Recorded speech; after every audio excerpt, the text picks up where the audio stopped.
You don't actually think he knew it was going to happen? Well, let's just talk about the facts. Welcome back, everyone. Today we're sticking with the Candace Owens and Piers Morgan debate, not only because she's doing a fantastic job, but also because there's lots to dissect. Earlier today, I posted Candace's response to Dan Bilzerian. In this next clip, Piers asks Candace whether she thinks Netanyahu had prior knowledge to the October the 7th attacks. Let's check it out. I believe he's a war criminal, and I think that the issue is how much power he has, particularly in America. And I want to make sure that I'm just crossing, or I guess making that clear to people across the pond. You know, in America, we have lobbying. You guys don't have lobbying here. And so this is why it might seem... We do, but not to the same degree. Yes, like AIPAC spent $100 million in our elections. And what that means is that they're able to write fellowships, they're able to pay journalists, they're able to pay people to attack and take down people who speak against their initiatives. And they are, AIPAC, I would say, is very much pro-Likud party, pro-Bibi Netanyahu.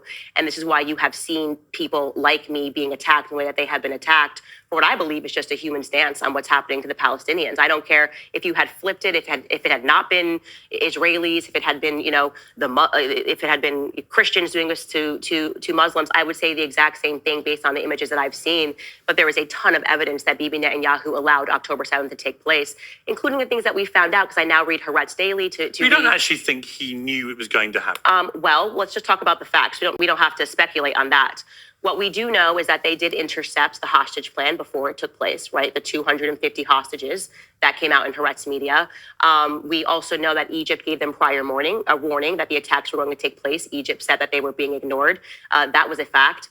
I've been to Israel. Have you been to Israel? We know it's the size of New Jersey. We know that it takes 15 minutes to get from one end to the other. And we know that every 5 feet, there's a person in your face holding a gun.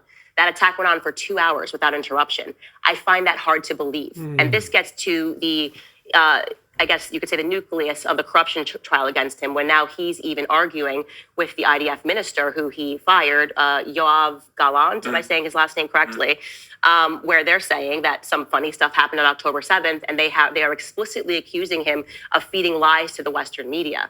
This is crucial. You know, and this could be the undoing of everything. If we find out that he had prior knowledge, and we do know for a fact that he said that he intentionally wanted to take over Palestinian territory, you should find that clip and play it on the show, because it's very significant when he asked the reporter to turn off the camera, and then he starts speaking about his plans for the Palestinians. This was years ago.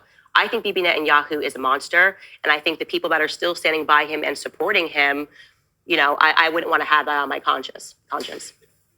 Let's turn to the... Firstly, Candace, thank you for being the voice for the voiceless. Fantastic answers. Hats off to you, and I salute you. On the other hand, Piers has no response. None. Nothing. Zilch. Almost like it's question time.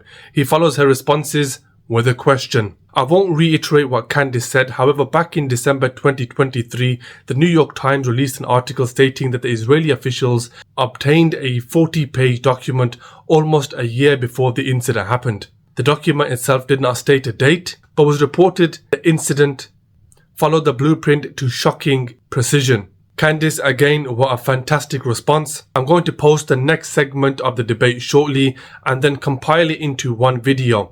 This is so people can really digest the information. We need to spread more of the truth and expose the lies. Support me in this by liking and subscribing to my channel. Thank you, and I'll see you on my next video. Peace out.